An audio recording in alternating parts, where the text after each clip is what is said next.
Viewers, आज हमारे साथ मौजूद है मेजर डीपी सिंह।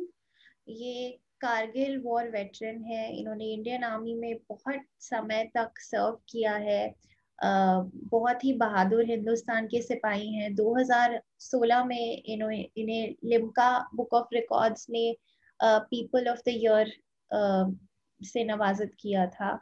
तो मैं बहुत शुक्रगुजार हूँ आपकी मेजर कि आप आए। आपका बहुत बहुत स्वागत है ईट माई न्यूज पे।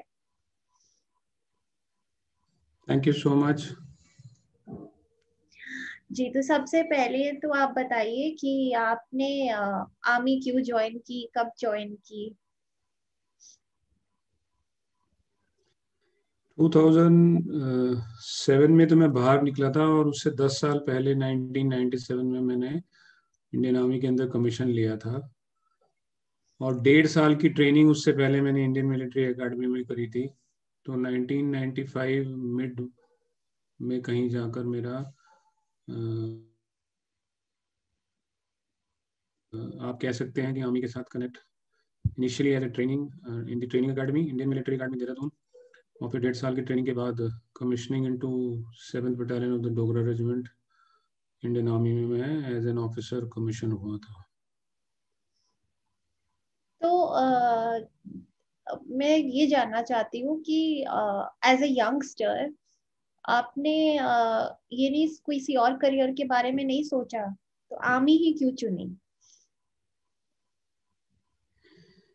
हर एक इंसान के कुछ मकसद होते हैं जिंदगी के, और I was one of the lucky kid कि मुझे क्लैरिटी थी इन माई स्कूल डेज इटसेल्फ कि अगर मेरी कोई लाइफ में करियर चॉइस है, रादर लाइफ जीने का तरीका अगर मुझे कोई पसंद है, तो वो इंडियन आर्मी है। और उसके पीछे रीज़न ये था कि मैं एक सिख हूँ, सिख धर्म से बिलोंग करता हूँ, जिसके बारे में जानकारी मुझे बचपन में ही मिलनी शुरू हो गई थी जब मेरे को मेरे ग्रैंड पेरेंट्स ने गुरुद्वारा साहिब के साथ कनेक्ट किया था। और वहाँ गुरुद्वारे आने जाने के कारण मुझे सिखिज्म का बैकग्राउंड, उनका हिस्ट्री, वो मार्शल रेस, वो service and sacrifice for the sake of जिनको आप जानते भी नहीं हो उनके लिए भी आप अपने आप को निछावर कर सकते हो। और उनके वो जो देख देख फतेह और सरबत का भला वाले जो मोटोज हैं, उन सब चीज़ों को मैंने सिर्फ एक ही ऑर्गेनाइजेशन में पाया, और वो है Indian arm forces. Indian arm forces का भी हर एक वो सिपाही इन्हीं मोटोज को ध्यान में रखते हुए अपनी ज़िंदगी को उन अननोन इंडियंस के लिए निछावर तक कर देता है कई बार वक्त पड़ने पे, जिनके बारे में शायद कभी ना उन्हें पता चलेगा और ना वो जान पाएगा, लेकिन उनकी रक्षा के लिए अपना जीवन निछावर कर देना, अपना सब कुछ दे देना, ये जो एक कल्चर है इंडियन आर्मी का, इंडियन आर्म फोर्सेस का, वो बिल्कुल रेप्लिकेट हुआ जो मेरी हिस्ट्री है उसके साथ। तो हिस्ट्री को जीने का एक ही तरीका था और वो आर्म फोर्सेस में जाने का। और आर्म फोर्सेस में भी क्योंकि somehow I was based out of Roorkee, Roorkee में केंद्रीय विद्यालय में मेरी पढ़ाई हुई है, और वो बंगाल इंजीनियर ग्रुप का सेंटर है वहाँ पर, जो कि एक पार्ट है इंडियन आर्मी का। तो आर्मी का जो कल्चर वो मुझे विजिबल हुआ बजाय एयरफोर्स और नेवी के, तो इसलिए मेरा इंक्लिनेशन आर्मी की तरफ ज़्यादा गया। और दूसरी बात, बचपन में ही जो ऐसे सीरियल्स आते थे जिसमें इंडियन आर्मी के बारे में बताया जाता है, जैसे परमीत चक्रा हो गया, फौजी सीरियल हो गया, तो वहाँ से पता चलता था कि ये हिस्ट्री जो मैं अपनी पढ़ रहा हूँ, जो समझ रहा हूँ, और ये जो रियलिटी है लाइफ की जो आर्मी की है, वो सेम है। तो ये सब चीज़ों को जो कनेक्ट किया डॉट्स को, तो क्लैरिटी थी कि उस शहर में जहाँ पर आईआईटी रुड़की है, उस समय रुड़की यूनिवर्सिटी बोलते थे उसको, और उस शहर में जिसमें इंजीनियरिंग का क्रेज ऐसे है कि जैसे हर वो बोलते हैं कि ईंट उठाओ तो उसके नीचे से इंजीनियर पैदा होगा, उस शहर में भी मुझे ये क्लैरिटी थी कि इंजीनियरिंग मेरी कप ऑफ टी नहीं है और मुझे जाना है तो आर्मी में जाना है।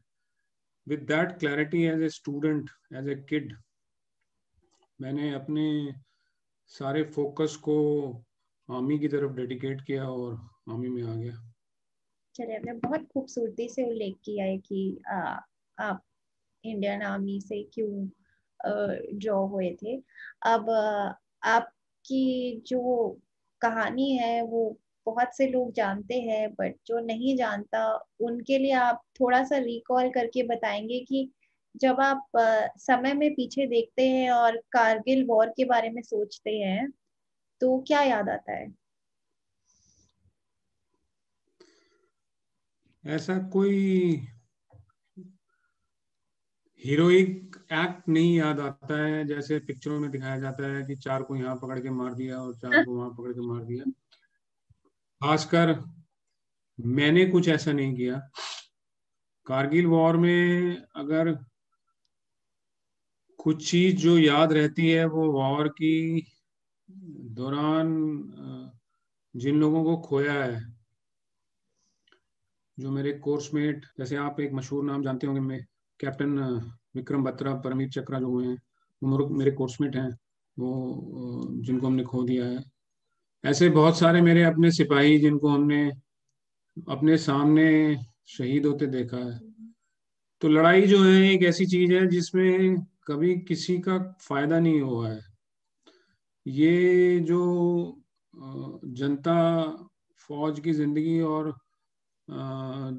उससे रिलेट नहीं रखती है, या कोई फौजी अगर उनकी फैमिली में नहीं है तो उसको ये जानना बड़ा मुश्किल है कि एक फौजी की जिंदगी क्या होती है, उसकी बीवी की जिंदगी क्या होती है, उसकी माँ की जिंदगी क्या होती है, अ, उसके पिता उसको कैसे देखते हैं, और कितना उनका परिवार, कैसे उनका परिवार अपने बेटे के लिए, अपने पति के लिए वेट करता है। लेकिन फिर भी बहुत सारे लोग ऐसे हैं जो लड़ाई को चाहते हैं, मार देंगे काट देंगे घर में बैठे हुए, पाकिस्तान को जवाब दे दो, घुस के मार दो। ये सब बातें करना बहुत आसान है बैठ के, लेकिन जब अपना कोई गंवाता है, और वो भी कई बार ऐसे तो जैसे बॉडी भी मिलती नहीं है, चिथड़े होके मिलती है या लहूलुहान तरीके से मिलती है, तो वो एक रियलिटी है वॉर की। वॉर की रियलिटी एक तरफ जहां पर अपनों को खोने की रियलिटी है, वहां पर जो बचते हैं उनकी ताउम्र उनकी किसी न किसी समस्या से, डिसेबिलिटी से, इंजरी से जूझते हुए उस दुनिया में रहकर अपने आप को सरवाइव करके हंसते हुए एक सोल्जर की तरह फिर भी डेडिकेट करके रखना देश दुनिया के लिए, वो एक दूसरी रियलिटी है। तो वो दूसरी रियलिटी जो है वो मैं उस जिंदगी को मैं बिता रहा हूँ।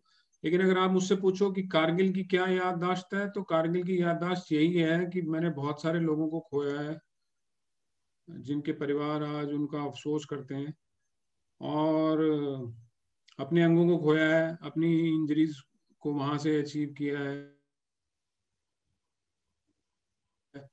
अ, हालांकि मुझे अफसोस नहीं है कि मैंने अपने आप से कुछ खास निछावर किया है, या मेरी टांग कट गई है, या मैं 100% डिसेबल बन गया हूँ, या बहुत सारी बॉडी में इंजरीज हैं, क्योंकि ये पार्ट ऑफ लाइफ है और ड्यूटी है जो की है। और हिस्ट्री से प्रेरित होके मुझे हमेशा ये लगा है कि छोटी मोटी चोटें कोई मैटर नहीं करती इतना, जिसकी हिस्ट्री इतनी स्ट्रांग है कि जहाँ पर पूरे परिवार को गुरुओं ने मार मार दिया, जिस ऑर्गेनाइजेशन की हिस्ट्री इतनी स्ट्रांग है कि जहाँ पे लोगों ने अपने आप को निछावर कर दिया। तो मुझे अपने बारे में कोई ऐसा खास नुकसान नहीं लगता है, लेकिन जिनको खोया है उनका अफसोस होता है। नहीं, ये तो आपका बड़प्पन है कि आपने आपका लॉस भी बहुत बड़ा है। You had to amputate your leg. वो कोई छोटी बात नहीं है। और आपने जाहिर सी बात, बहुत ही इम्पोर्टेंट पॉइंट कहा है कि रात दिन मीडिया में ये आता है अक्सर कि वॉर होना चाहिए और पाकिस्तान को घुस के मारो, और ऐसी ऐसी चीजें कही जाती हैं। बट आई थिंक एक आर्मी ऑफिसर के साथ जो आप बीती होती है वो सिर्फ वो और उनका परिवार ही समझ पाते हैं, क्योंकि नॉर्मल लोग तो बस मीडिया में थोड़ी देर खबर देखते हैं और कुछ बोल देते हैं। तो but lot of respect and salute to the Indian armed forces. I think बहुत ही बड़ा दिल चाहिए इस करियर में जाने के लिए। तो आपने अपनी एक लेग को खो दिया, लेकिन उसके बावजूद भी आप बड़े ही फिट हैं। चाहे वो स्काई डाइविंग हो या एथलेटिसिज्म हो, या आपके नाम कई खिताब हैं, तो कैसे फिटनेस को मेंटेन करते हैं, कैसे कर पाते हैं ये सब कुछ? देखिए, कैसे का सवाल तब उठता है जब आपके पास ऑप्शन होते हैं ना, तो कंफ्यूजन होता है कि कैसे करना है, ये करना है कि वो करना है। मेरे पास ऑप्शन नहीं है, मुझे करना ही है। अगर मैं नहीं करूँगा तो मैं बिस्तर पे पड़ जाऊंगा। अगर मैं नहीं करूँगा तो मुझे जो चोटें लगी हैं वो चोटें मुझ पे हावी हो जाएंगी। और मुझे अपने ऊपर किसी को हावी नहीं होने देना। मुझे अपनी जिंदगी अपने तरीके से एक गुड क्वालिटी और स्टैंडर्ड की लाइफ को मैंने जीना है। ये मेरी प्रॉमिस है मेरे साथ, जो मैंने तब करी थी जब मैं हॉस्पिटल के बेड पे पड़ा हुआ था, जब मेरे को बताया गया था कि आपकी टांग काट दी जाएगी गैंग्रीन के कारण। तो ये प्रॉमिस को मैंने हमेशा अपने लिए किया और अचीव करने की कोशिश करी है। और यही मेरी, जैसे मैंने बताया कि मेरे पास ऑप्शन नहीं है, मैं शायद किस्मत वाला हूँ कि मेरे पास ऑप्शन नहीं है। क्योंकि जिनके पास ऑप्शन होते हैं ना, जिनके हाथ पांव ठीक होते हैं, उनके पास ऑप्शन होते हैं कि शायद वो जब तक हॉस्पिटल ना पहुंचे तब तक फिट ना भी अपने आप को रखने की कोशिश करें, तब भी काम चल जाएगा। मेरा काम नहीं चलेगा। मुझे हर रोज मेरी एक इंजरी याद दिलाती है कि मैं यहाँ से पेन कर रही हूँ, मैं यहाँ से तुम्हें दिक्कत दे रही हूँ, मैं यहाँ से तुम्हारे को ट्रबल कर रही हूँ। चाहे वो चाहे वो कान में जो हमेशा मेरी झंझनाहट होती रहती है, चाहे वो मेरी इंटेस्टाइन्स के जो टुकड़े कटे हुए हैं, चाहे वो 76 73 छर्रे जो इस समय बॉडी के अंदर मौजूद हैं, चाहे वो कोहनी में वो छर्रा जो अल्लाह की नर्व को टच करके हर रोज मेरी हाथ को नम कर देता है, चाहे वो नी जो बची हुई नी है जिसकी सर्जरी हो रखी है, जिसमें स्क्रूज डले हुए हैं, जो नम है, वो पेन होती है, चाहे वो हिप है जॉइंट जिसके अंदर अभी भी छर्रे तंग करते हैं, कई बार रात को वो हिप जॉइंट में पेन होती है। तो ये हर बॉडी का हिस्सा अगर मैं गिनाने लग जाऊं तो शायद टाइम निकल जाएगा। मुझे ये रोज याद दिलाता है कि भाई साहब आपको फिट रहना है, क्योंकि आपके पास ऑप्शन नहीं है। और फिट रहने के लिए मैं सब कुछ करता हूँ। और उस प्रोसेस में कई बार कुछ अच्छी चीजें हो जाती हैं, कुछ रिजल्ट निकल जाते हैं, कुछ रिकॉर्ड बन जाते हैं, कुछ अवार्ड्स मिल जाते हैं। तो वो एक बाई प्रोडक्ट्स है। नहीं, आपकी जो जिंदा दिली है और आपके डेडिकेशन को हम दाद देते हैं कि, तो आपका दिन कैसे दिखता है? What is your typical fitness routine like? मैं एक आम इंसान की तरह सोता हूँ, खाता हूँ, बीच में एक्सरसाइज कर लेता हूँ। सुबह के वक्त साइकिलिंग या रनिंग, अगर लॉकडाउन जैसे चल रहा है आजकल बाहर निकलना दुरुस्त नहीं है, तो घर के अंदर ही अपनी बॉडी एक्सरसाइज घंटा 1.5 घंटा करके, थोड़ा पसीना निकाल के, थोड़ा अलग अलग तरीके की स्ट्रेचिंग्स या फिटनेस या स्ट्रेंथ एक्सरसाइज करके, और खाने का ध्यान रखता हूँ कि कितना खाना जरूरी है उतना खाता हूँ, ना कि जो स्वाद के अनुसार खाए जाओ और उसके बाद पछताए जाओ, वैसे वाला सीन नहीं है। इंटरमीडिएट फास्टिंग जरूर करने की कोशिश करता हूँ।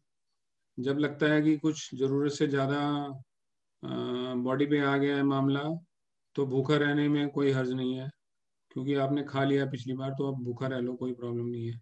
और इन बिटवीन अपना जो रूटीन है, चाहे वो एनजीओ की एक्टिविटीज हैं या कुछ और अपने मोटिवेशनल लेक्चर, जो मैं आजकल फ्रीलांसर मोटिवेशनल स्पीकर हूँ, वो सब जो चलता रहता है, या आपके जैसे जो इंटरेक्शन हो रहा है, ये सब चलता रहता है। वो सब जो अपने टास्क हैं साथ में वो कंप्लीशन रहते हैं। और अपने बाकी का वक्त as a single parent I try to spend with my son. तो एक आम इंसान की तरह जो आम जिंदगी बिता रहा हूँ मैं, उसमें ये सब चीजें मिक्स करके अपना चलती रहती हैं। कोरोना वायरस की सिचुएशन चल रही है, और इंडियन आर्म्ड फोर्सेस एक बार फिर से फ्रंट रनर्स बन गए हैं, और फिर से वो बहुत ही बहादुरी से सहायता के लिए आगे हैं। तो आर्मी हमेशा सहायता के लिए आगे रहती है, तो इसके बारे में आपको कुछ कहना है कि ये जज्बा कहाँ से आता है?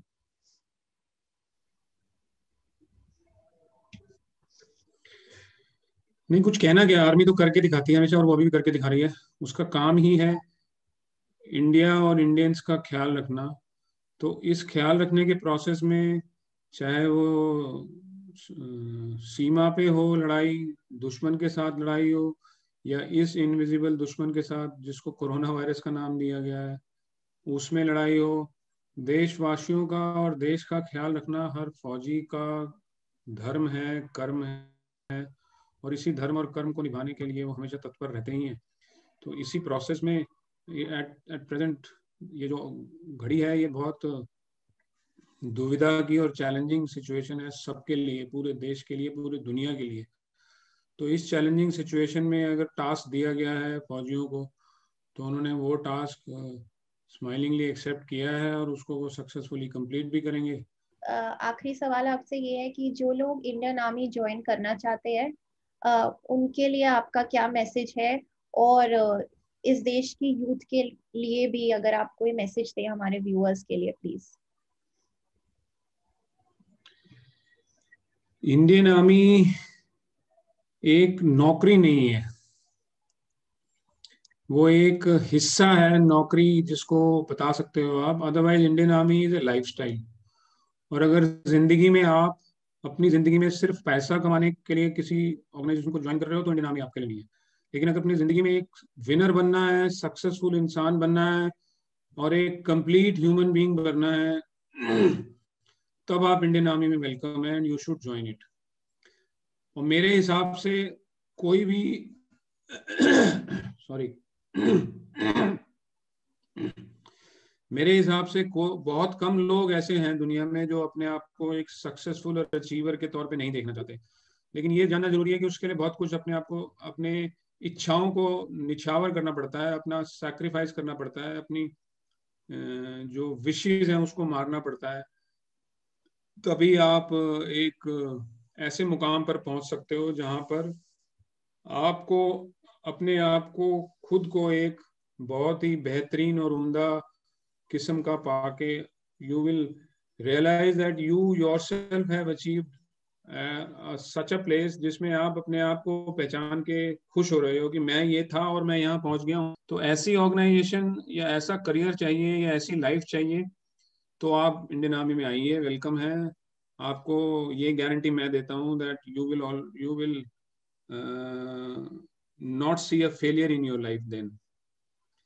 और यूथ जो है एट लार्ज, मैं उनको ये रिक्वेस्ट करना चाहूंगा कि देश के कॉन्स्टिट्यूशन में दो चीजें बताई गई हैं इंपॉर्टेंट, जो कि फंडामेंटल राइट्स और fundamental duties.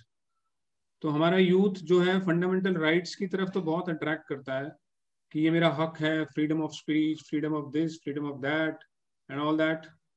But very rarely some of us gets attracted towards fundamental duties. तो इक्वली आपका जो एक मॉरल रिस्पॉन्सिबिलिटी है that you should be doing, caring out your duty towards the country, towards the countrymen and its people. और जिस दिन आप अपनी फंडामेंटल ड्यूटीज को रिस्पॉन्सिबिलिटीज के साथ निभाना शुरू कर दोगे, उस दिन आपको लगेगा कि फंडामेंटल राइट्स आपको ऑटोमेटिकली मिलते जा रहे हैं, आपको उस पर लड़ने की जरूरत नहीं है। ये बात बहुत कम लोगों को समझ में आएगी और जिसने समझ लिया ठीक है। ठीक है, आपसे बात करके बहुत अच्छा लगा। It's been an absolute delight interacting with you. आपका मेरे शो पे आने के लिए बहुत बहुत शुक्रिया। Thank you so much for making it. And आपकी कहानी बहुत इंस्पायरिंग है, आप बहुत ही मोटिवेटिंग है। और आई एम श्योर जो भी इंटरव्यू देखेगा उसे देखने के लिए तो और सबसे ज्यादा जरूरी देख के बहुत अच्छा लगेगा, लेकिन सीखने के लिए बहुत मिलेगा। शुक्रिया। All the best to you, Tanya, and God bless to all the audience and listener of this show. याद रखिए, जो वक्त गुजर रहा है उसके लिए please convey the gratitude, because इस समय हम अनप्रेसिडेंटेड सिचुएशन से गुजर रहे हैं। So if you are fit, if you are healthy in these moments, you are blessed. So convey your gratitude for the same. बिल्कुल. Thank you. Thank you so much. God bless you all. Jai Hind. If you like this video, then don't forget to hit the thumbs up, and most importantly, don't forget to subscribe to this channel right here so that you don't miss any of the amazing content that I'm putting out there for you. Thank you so much for watching. Keep watching. Shukriya.